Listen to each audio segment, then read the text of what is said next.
몇 년 전에 그 뉴스에서 그런 내용이 다뤄졌어요. 아버지가 간경화로 이제 뭐 시각을 다툰 상황인데 이식이 필요한 거예요. 여러 가지 조건이 그 아들이 맞아가지고 그 아들에게 간 이식을 요청을 했는데 아들이 거절을 한 거예요. 그래서 아버지는 결국 수술을 못하고 죽게 되는데 왜 그렇게 아들이 거절을 했는가?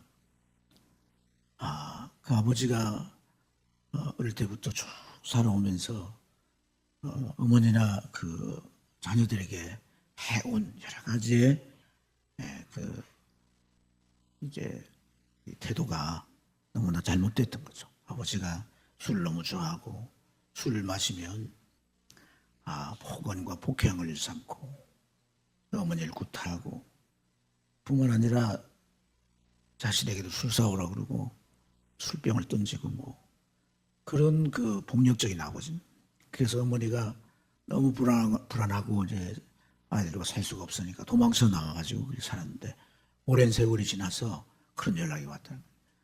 그래서 고민하고 동생과 같이 이야기하면서 의논하고 결국은 간이식을 안 해주지 않기로 그렇게 결정했다.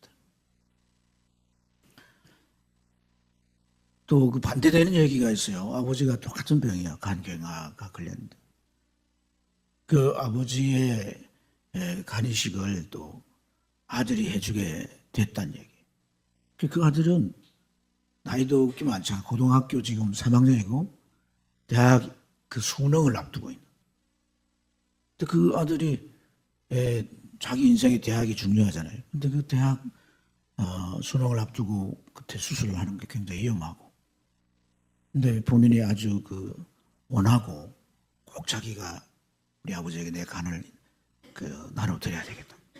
그러니까 안식을 했다. 참, 이 대조가 되잖아요. 그죠? 대조가.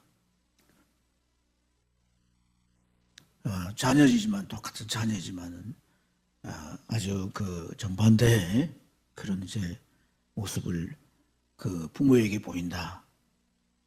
이게 참 뭘 의미할까? 우리가 새벽에 좀 고민할 필요가 있는 거예요. 이 자녀들에게 있어서 부모는 인생의 첫 모델이에요. 첫 모델. 그러니까 태어나가지고 사람이 어떻게 사는가 이걸 처음 겪는 대상이다. 그러니까 그게 마치 백지에 그림 그리듯이 고스란히 그 자녀에게 보여지고 느껴지고 그 자녀가 닮아지게 되는 거예요. 그러니까 참 어떤 면에서 그 자녀의 상반된 반응은 부모의 이제 참 자신을 보는 거울과 같은 거예요. 그래서 참 부모는 자녀를 정말 어떤 태도를 가지고 키워야 하는가가 너무 중요한 거예요. 오늘날 그 뭐 상담이나 심리 쪽을 연구하는 사람들이 가장 중요하게 얘기하는 게 양육의 태도예요, 태도. 그 태도가 아이로 하여금 정서의 기초를 만들어줘요. 그 아이가 타고나는 성향이 있어요. 그런데 어떤 정서를 가지고 가졌느냐 하는 그 정서를 기초공사를 하는 게 부모가 보여주는 양육의 태도란 거예요. 예. 그 어떤 아이들 보면 막 화를 못 참고 막 공공장소에 떼쓰고 막 끝까지 떼쓰고, 예? 그런데 그 부모가 막 참다 못해서 그 자리에서 애를 개패듯이 패버리고 하는 그런 이 장면을 여러분 간간히 목격할 수 있어요. 그 애가 자기 절제가 안 된다는 것은 부모가 그렇게 보여준 거예요. 부모가 절제를 못하는 모습. 그러니까 참 이 정서의 기초공사가 부모의 양육 태도에 의해서 형성이 되는 거예요. 두 번째는 이 사회성을 어떤 방향으로 살아갈까 하는 나침판을 만들어주는 거예요. 그러니까 내가 이 세상에서 어떤 삶을 살아가는가 하는 건 나침판이라는 거예요. 그런 나침판을 만들어주는 거기 때문에 굉장히 참 중요한 거예요. 그리고 살아가면서 사람이 늘 잘할 수는 없잖아요. 실패할 수 있고. 근데 그것을 다시 회복할 수 있는 탄력성을 길러주는 게 이 아이들을 키우는 성장 과정에서 다 결정이 된다는 거예요. 참 그래서 우리가 자녀들에게 어떤 양육의 태도를 가지고 이렇게 자녀를 길러야 하는가. 오늘 하나님은 바울사도를 통해서 이 가족들에 대한 지침 쭉 말씀하시면서 부모가 자녀에 대한 것들을 이 4절에서 말씀했는데 우리 한번 같이 읽어볼까요? 같이 한번 읽어보겠습니다. 시작.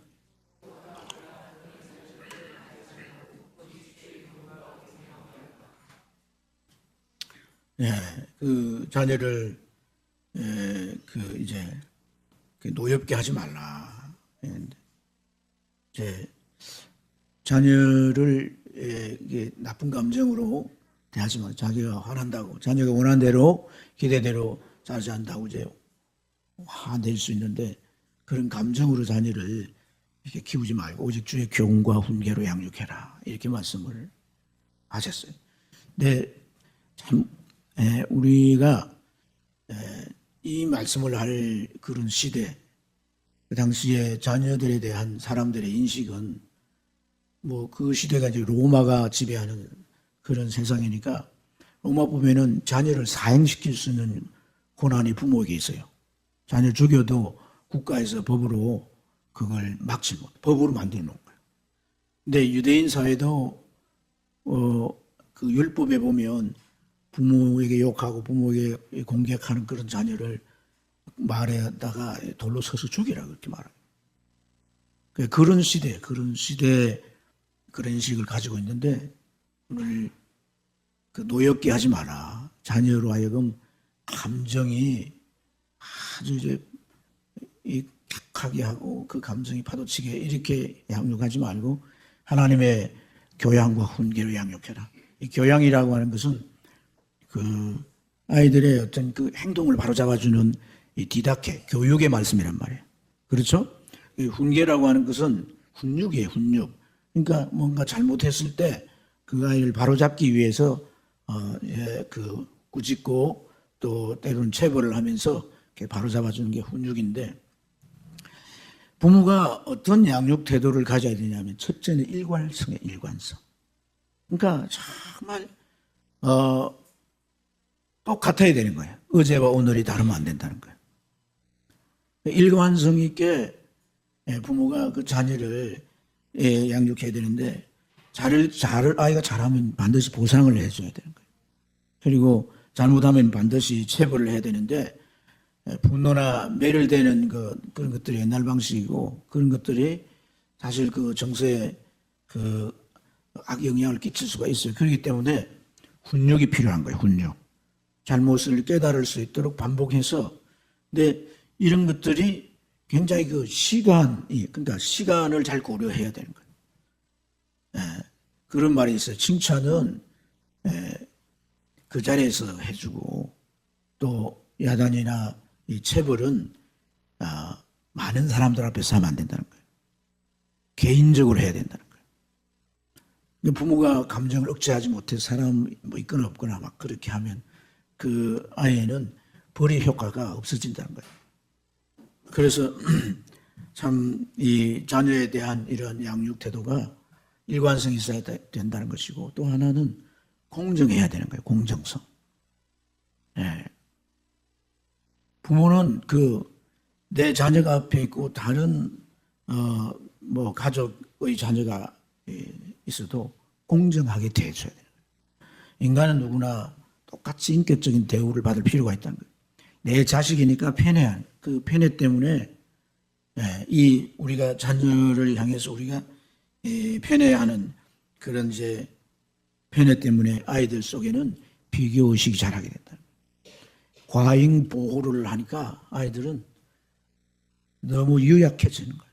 그래서 의타심이 커져가지고 누군가가 자기를 붙들어주지 않으면 스스로 살아갈 수가 없는 거예요. 이런 이 공정성이라고 하는 것은 참 우리가 그 자녀들에게 세상을 살면서 언제나 누구에게나 공평정대하게 행동하는 그런 이제 마음가짐과 태도를 길러주게 되는 것인 줄로 믿습니다. 그리고 또 하나 이제 중요한 게 신앙의 가치관이에요. 여러분들이 내가 그런 생각을 하고 살았건 뭐 자녀에게 그렇게 했든 안 했든 그게 기억이 없을지라도 자녀가 신앙생활을 등한히 하는 것은 크게 두 가지 이유예요. 첫째는 내가 신앙을 중요하게 여기는 뒷모습을 보이지 않기 때문에. 뒷모습은 참 중요한 거예요. 말로 해결되는 게 아니라는 거예요. 부모가 그렇게 살아내는 모습이에요. 그래서 신앙이 정말 중요하다. 제가 간혹 그 나오미 얘기를 많이 하잖아요. 그죠? 나오미가 어찌 보면 실패한 인생이잖아. 실패한 인생인데 왜 룻이 뭐 그 오르바도 그랬지만 왜 시어머니를 따라가려고 해요? 희망도 소망도 없는 그 시어머니 왜 따라가려고 하는 거예요? 하나님을 그가 발견하고 하나님을 버릴 수 없기 때문에 룻이 따라가는데 그 하나님이 어떻게 발견됐냐? 실패의 자리에서 발견했다. 성공의 자리에서 발견한 게 아니에요. 실패의 자리에. 사람은 성공할 수도 실패할 수도 있잖아요. 실패했을 때 어땠냐? 실패는 뭐 하나님 나 도와주지도 않는데 뭐 하나님 뭐 필요했어. 이게 아니라는 거예요. 그 실패를 딛고 일어나는 신앙의 힘이 결국은 그 시어머니를 이렇게 세우더란 거예요. 세우더라. 아멘. 그러니까 우리가 이 신앙을 참 가장 내 인생에 가치 있게 여기고 그걸 중요하게 여기고 살아가는 모습을 자녀들이 봐야 되는 거예요. 그런 걸 보이지 않기 때문에 또 자녀들과 함께 그런 신앙을 공유하라 하지 않기 때문에 자녀들이 이제 눈이 뜨지고 머리가 커졌어요. 세상이 더 좋아 보여. 세상이 더 가치 있어 보여. 그러니까 세상으로 여지없이 가는 거예요. 가장 가치 있는 게 신앙이라고 하는 걸 보여주고 증명해 줘야 되는 거예요. 그걸 우리가 놓쳤어. 그러니까 세상으로 아이들이 여지없이 빨려가는 거예요. 더 강력하기 때문에. 아이들의 힘으로 이 세상의 유혹을 잘라낼 수가 없는 거예요. 배타할 수, 물리치지 못하는 거예요. 그러니까 이 신앙의 중요성을 아이들로 하여금 일깨우게 할 뿐 아니라 그게 증명되게 해야 되는 거예요. 그래서 자녀들과 기도 제목도 나누고, 아멘. 또 때로는 가난한 이웃들 함께 가서 도와주고, 아멘. 함께 가서 아이들과 그런 봉사를 함께 해주는 거예요. 절대 말로 가지고 안 돼요. 같이 해줘야 되는 거예요. 아멘. 그래서 이 신앙이 가치 있게 이제 이렇게 참 여겨지게 해야 되는 거예요. 왜 우리가 자녀들을 이렇게 키워야 하느냐? 우리가 흔히 내 자녀, 내 새끼 이러죠. 내 새끼 내 마음대로 키우는데 네가 왜 참견해? 이 말 해요, 안 해요? 해요, 안 해요? 하잖아요. 이 생각부터 바꿔야 된다는 거예요. 내 새끼가 맞아요, 틀려요? 내 새끼가 맞는가? 성경은 뭐라고 말하냐? 시편 127편입니까? 9편입니까? 그 3절에 보면 그렇죠. 자녀는 여호와의 기업이요. 누구의 기업이요? 나의 기업이요? 내 가정의 기업이요? 가문을 일으킬 기업이요? 여호와의 기업이요. 여호와의 기업이요. 또 그 자녀가 태어난 것은 그게 상급이 된다. 열매가 돼요. 그 자녀가 자라서 훌륭한 사람이 됐을 때, 요셉이 훌륭한 인물이 됐을 때 야곱은 상급이 되는 거예요. 그런데 여호와의 기업으로 우리가 여겨야 되는데 내 자녀로 여기는 거예요. 내 자녀로. 그러니까 그 자녀에게 내가 못해본 것에 대한 기대를 잔뜩 걸고 그 자녀를 몰아붙이는 거예요. 내가 해야 될 역할은 하나님의 기업이 되도록 하나님의 교양과 훈계로 잘 양육하는 거예요. 내 생각과 아이디어, 내 교육 방법으로 키우는 게 맞다, 틀리다? 아니란 거예요. 하나님의 말씀으로 잘 양육해야 돼요. 그래서 어릴 때부터 여러분 성경을 외우면 보상을 해주고 성경을 자꾸 읽도록. 근데 그것도 부모가 먼저 그래요. 부모가 뭐 엄마는 TV 연속극에 빠져 있고 아버지는 스포츠 경기에 빠져 있으면서 아이 보고 성경 읽으라. 절대 안 읽은 거예요.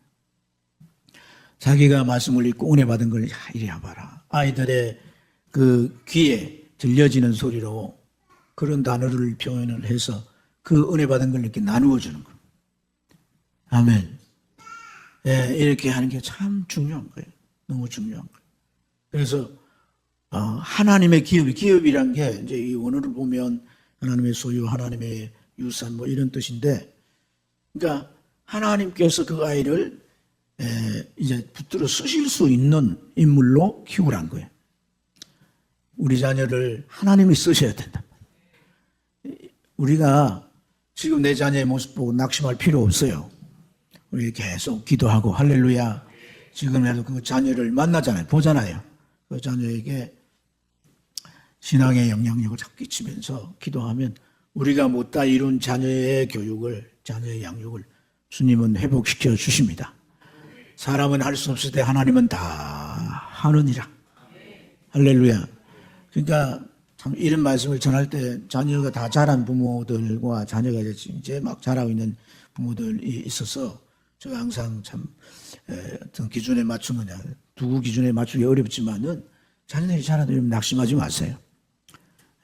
그래서 우리가 그 자녀를 위해서 정말 기도하고 이렇게 키워내. 지금도 우리는 그 자녀들에 있어서 우리의 그 양육의 태도를, 또 우리가 자녀들에 대한 태도를 하나님 앞에서 온전히 해야 할 줄로 믿습니다. 그래서 여러분 참 이게 쉽지 않아요. 나는 부모에게 이렇게 교육을 많이 못 받아서 뭐 내가 자녀를 이렇게 키웠다 이렇게 생각할지 모르지만, 자책할지 모르지만은요, 하나님의 진리에 쓰여 있지 않으면 누구라도 그럴 수밖에 없어요. 근데 우리가 많이 이제 접해봤던 이어리영 교수라는 분, 우리나라 장관도 하고 그랬던 분 아시잖아요, 그죠? 그분이 이화여대 교수인데 굉장히 참 천재적인 사람일 거예요. 근데 그 분이 이제 그 아이들이 이제 어릴 때 그 딸아이라고, 이제 나중에 그 딸이 목사가 되고 그 딸 때문에 예수를 믿고 그 딸은 이제 지병으로 일찍 죽게 되는데, 어쨌든 그 딸아이가 이 엄마가 사준 잠옷을 입고 아빠 방에 오는 거예요. 들어오면, 녹을 하고 들어오면 자기는 뭔가 빨리 이제 농고를 정리해가지고 넘겨야 되기 때문에 바쁜 거라. 애가 오면 그 애를 보고 그냥 애가 들어오니까 손 들고 잘 자, 그렇게 하고 보냈다는 거예요. 근데 어느 날 그 아이 일기를 보니까 아빠는 자기를 사랑하지 않는다라고 써놨더라고요.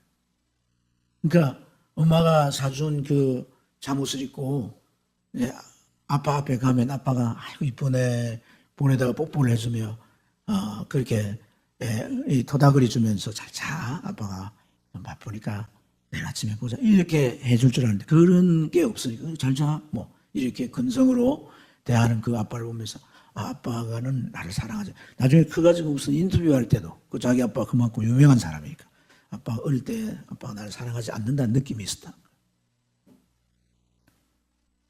그러니까 그런 이 양육 태도가, 여러분 이 양육 태도가 그런 학자에게서도 나오지 않는 거예요. 나오지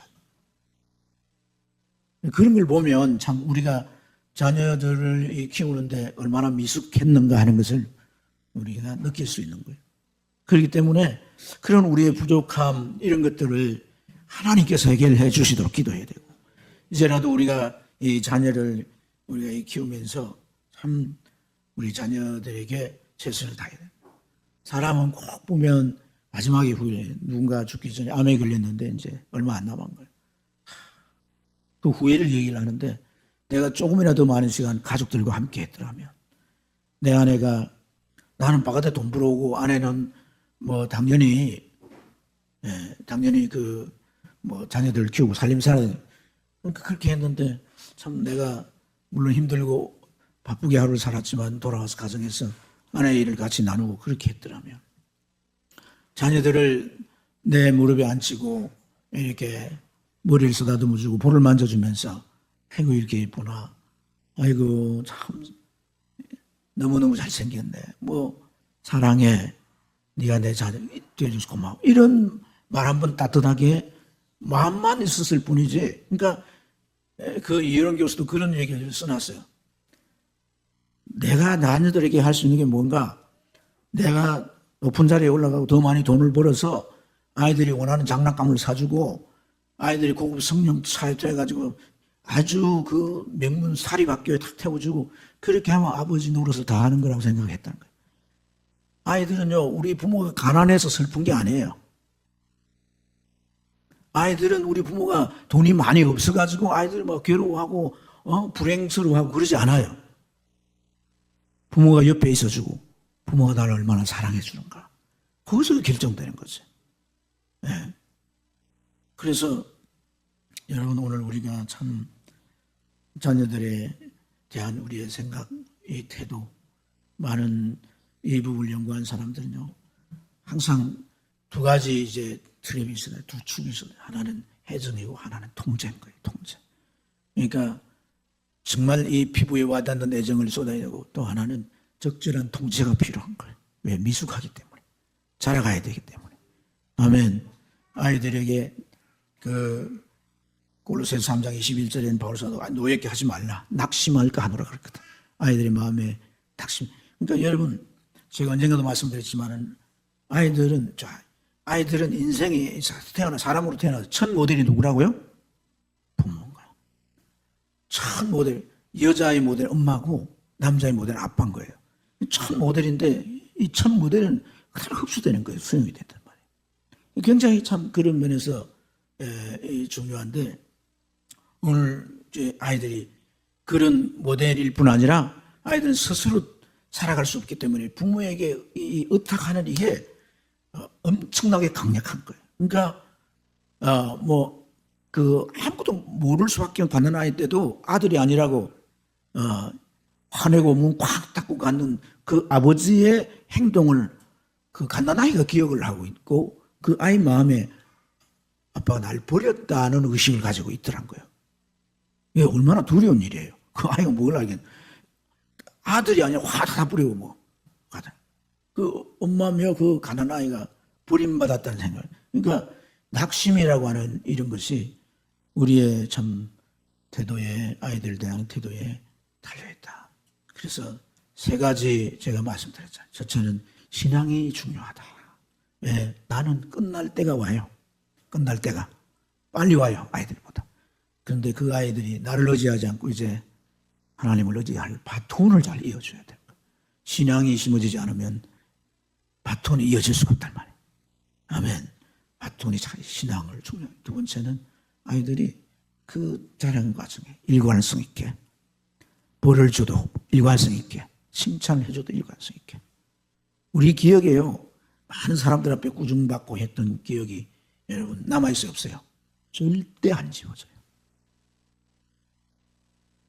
또 내가 중요하게 생각하는 사람들 앞에서 내가 꾸중을 받고 하찮은 존재로 그렇게 평가를 내 가족이나 내 부모가 하면요, 자녀들을 막 자랑하려고 하는 부모들, 자녀가 막 사람 앞에 막 자랑하고 그러지 못한 또 자녀가 있으면 저거는 왜 저 행아 담지 못하고 이런 식으로 그 아이의 가슴에 못을 박아 놓는 거예요. 절대 그 지워지지 않아요, 여러분. 지우지 않아요. 그런 기억이 있을 거예요. 그러니까 여러분, 그런 것이 참 일관성이 자라야 되기 때문에 부모가 자녀를 양육해야 되는데, 그러니까 그 자녀에게 뭔가 훈육을 해도 개인적으로 이렇게 훈육을 하고, 이렇게 때리면 통증 때문에 왜 내가 잘못했는가를 생각을 못 해요. 그러니까 이제 벌이라고 하는 건 힘들게, 어떤 그 군대 사령관 아버지가 이제 크리스찬인데 아이에게 벌을 주는데 완전 구장해가지고 뭐 한 거리를 걷게 했대. 그러니까 그 벌이라고 하는 게 분명히 무게감만 있으면 되는 거거든요. 그렇게 아이들에게 일관성 있게 해야 돼. 공정한. 내 자녀가 아니라도 내 지금 어떤 공간 안에 들어왔을 때도 같이 대해주는, 그렇게 해야 그 아이 속에 사람을 대하는 태도가 길러지게 되는 거예요. 여러분, 우리가 편애하고 사람을 급수를 매겨가지고 뭐 이렇게 대하면 반드시 그것이 그 자신에게 돌아오게 되는 거예요. 아멘. 내가 꼭 같이 대하면 그 사람은 끝까지 내 편으로 남을 수가 있는 거예요. 참 우리의 자녀 잘 길러야 될 줄 믿습니다. 요즘 뭐 유튜브에 보면 목사님이 뭐 욕을 하고 뭐 교육자들을 뭐 온갖 욕을 했다. 근데 누가 얘기하는데 그 어머니가 그렇게 욕을 많이 했대. 참 깜짝 놀랐어요. 네. 참 어쩔 수가 없구나. 참 양육 태도, 이게 정말 중요한 거구나. 그런 생각이 또 한 번 들더라고요. 사랑하는 여러분, 여러분의 가정이 행복하길 바랍니다. 우리가 말씀 듣고 은혜 받고 우리는 얼마든지 내 가정을 행복하게 갖고 갈 수 있어요. 정원처럼 할렐루야, 내 자녀들 이쁜 꽃처럼 이렇게 피어갈 수 있고 그 자녀들로 하여금 하나님이 주시는 선물이 되도록 그렇게 우리 가정을 만들어갈 수 있는 줄로 믿습니다. 지금이라도 우리는 마음에 힘을 내가지고 우리 가정 위에 중보하며 또 자녀들을 잘 키워가는 복된 여러분 되시길 좀 축복합니다.